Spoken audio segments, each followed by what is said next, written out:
जय जगन्नाथ समस्त को नमस्कार। आज मु गोटे सुंदर विषय वस्तु आपण मानकु कहिबी। विषय वस्तुर नाम है आत्मा अमर। आत्मार जन्म नहीं कि मृत्यु नहीं, लाभ नहीं कि क्षति नहीं, जय नहीं कि पराजय नहीं, उदय नहीं कि अस्त नहीं। तेणु से सर्वारंभ परित्यागी और समस्त द्वंद्वर अतीत विमर्शर। मनुष्यर आत्मा केते लीला खेला करी दान धर्म पुण्य संचय करी समस्तଙ୍କ आखिरे लुह देई हसी हसी चली जाए आर पारिकी। कथारे अछि हसी हसी गला शेषे कंदाई कंदाई छाड़ी गला स्मृति स्मरी कांदिबार पाई। मानव शिशु जेतेबेले जन्म निये सेतेबेले से तार पिता माता बंधु परिजन तो दूरर कथा निजकु मध्य जानी पारे नाही। से किए केउठु आसिला, काहेकि आसिला, किए ताकु आसिबारे सहायक हैला कि मनकु मन आसिला, ए जगतरे तार कौन कार्य अछि कि नाही, पुणी आसिबा स्थान को फेरिबाकु हेबो कि नाही, एपरि कौनसी बोध न थाए।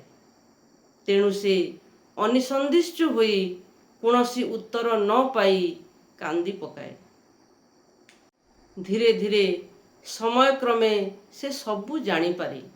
बयस क्रमे जेतेबेले तार फेरिबार बेल हुए से जेतिकी जहा संस्कार और कर्मफल सृष्टि करिथाए ताकू सांगरे धरी आसीथिबा लोककू पुणी फेरी जाए। एहा ही जीवनर सार्थकता।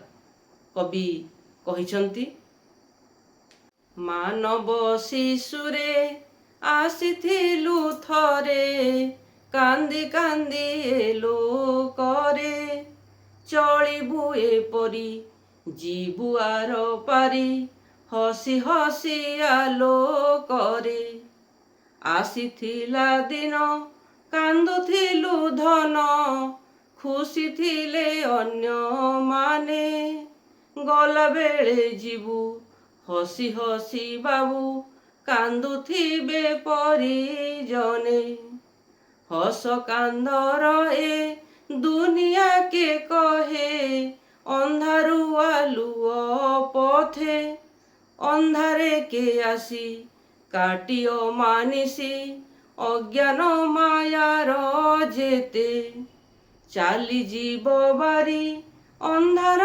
पहरी अमृतर जगतरे सेइथिरे तार जीवनटी सार आसिबारे मरतरे।